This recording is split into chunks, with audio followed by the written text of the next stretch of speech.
ये एक बहुत ही कंट्रोवर्शियल कहानी है। तो शुरू होता है कि अयोध्या में जब राम राज्य होता है तो राम जी के पास उनके दरबार में एक ब्राह्मण आते हैं, वृद्ध ब्राह्मण होते हैं, तो कहते हैं कि आज सुबह मेरा बेटा मर गया जो बहुत ही यंग था और उसे तुमने मारा है। तो राम पे इल्ज़ाम लगाते हैं।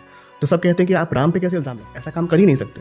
तो वृद्ध कहता है कि मैं इतना वृद्ध होकर जीवित हूँ, लेकिन मेरा बेटा जो इतना यंग है और उसकी मृत्यु हो गई, ये एक बहुत ही इसको कहते हैं अनोमली, ऐसा होना होता नहीं बहुत। अगर ऐसी कुछ चीज़ राज्य में हुई है तो राजा ने कुछ तो गलत किया है जिससे कि ऐसा कुछ हो रहा है।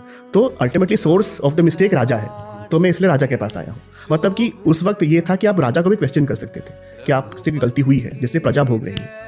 तो राम कहते हैं कि पता करो कहाँ पे क्या गलती हुई है मुझसे। तो हाथ जाते हैं और एक आगे बताते हैं कि एक शूद्र है, इसका नाम शंभु का है, वो वेदों का पाठ कर रहा है। ये गलती है, क्योंकि त्रेता युग में ये रूल था कि जो शूद्र थे वो वेदों का पाठ नहीं कर सकते थे, वेदाभ्यास उनके लिए मना था। तो राम उसके पास जाते हैं, उसको समझाते हैं कि तुम जो कर रहे हो गलत कर रहे हो, तुम्हारे वजह